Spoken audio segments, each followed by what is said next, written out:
Så ser på meg, kikker seg rundt. Nei, morfar, ikke kom inn ennå. Så la han seg ned igjen. Ikke det, nei.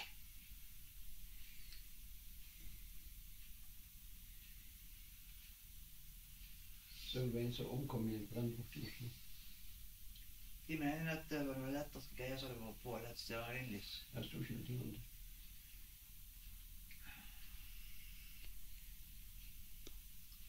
Men det gikk, så du har pris og sov. Og så våkner jeg alltid litt opp på buksa. Så jeg bare ligger seg. Bare ligger og sover. Når jeg kom inn og la meg i boka, så han hadde gått inn litt blant meg. Og når jeg kom inn og la meg, så kikket han opp på meg og så, der er du og kom, nå kan jeg sove. Jeg tror man må vite at du begge to er der. Ja. Men jeg tror det var smart gjort at du flytter sengen sterkos inn Ja, der. for å se rolig, ja. Ja.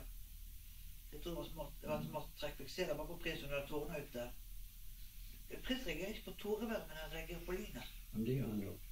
Men han reagerer på tordenvær også. Og det er sånn han ligger inne hos meg, så ligger han helt rolig. Det ser bort. Jeg vet ikke om det er ferdig.